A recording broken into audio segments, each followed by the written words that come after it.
कितने चमत्कारिक हैं ये सूत्र, लेकिन इस पे चलना पड़ता है, इन सूत्रों का पालन करना पड़ता है, तब होता है।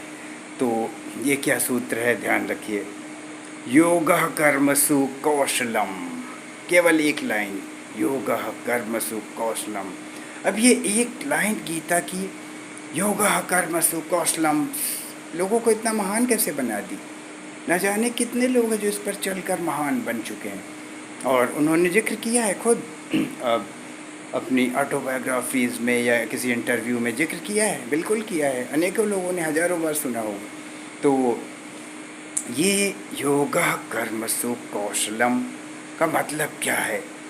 क्या ये कहता है कि योगा करो और अच्छी तरह से कुशलता से? नहीं नहीं, ये नहीं कहता। ये योग वो वाला योग नहीं है। योगा कर्मसु कौशलम का मतलब क्या है?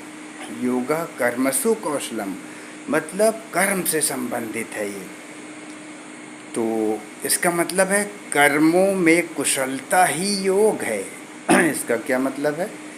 कर्मों में कुशलता ही योग है। मतलब आप दुनिया के किसी भी कर्म को कर रहे हो, कोई नौकरी कर रहे हो या पढ़ाई कर रहे हो या कंपटीशन की तैयारियां छात्र करते हैं, आईएएस पीसीएस आदि के लिए, इंजीनियरिंग के लिए, डॉक्टर बनने के लिए नीट का एग्ज़ाम की तैयारियां करते हैं और आईआईटी की तैयारियां करते हैं इंजीनियर बनने के लिए। तो ये सभी लोगों के लिए ये सूत्र उपयोगी है। क्यों? कर्मों में कुशलता ही योग है। इसका मतलब है कि जब आप बहुत ही परफेक्ट ढंग से कर्म करते हैं तो आप सफल हो जाते हैं, आपको कोई रोक नहीं सकता। इसका ये मतलब है।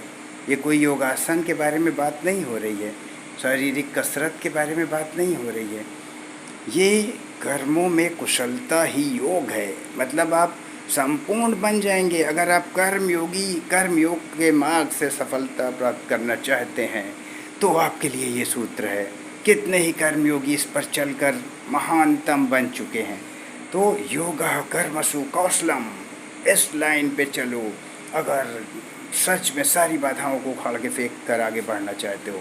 मतलब कर्मों में कुशलता ही योग है। अब इसका मतलब क्या है? इसका मतलब है कि आप जो भी काम कर रहे हैं, मान लीजिए आप किसी कंपटीशन की तैयारी कर रहे हैं, छात्र हैं, तो आप उसमें ध्यान दीजिए कि कोई भी चीज़ आपसे छूटने ना पाए। आपका कर्म इतना परफेक्ट हो, आपकी तैयारी इतनी परफेक्ट हो, संपूर्ण हो कि आपका कर्म इतना कुशल ढंग से किया गया हो, परफेक्ट ढंग से किया गया हो कि सारी तैयारियां, सारे चीज़ की पढ़ाई एकदम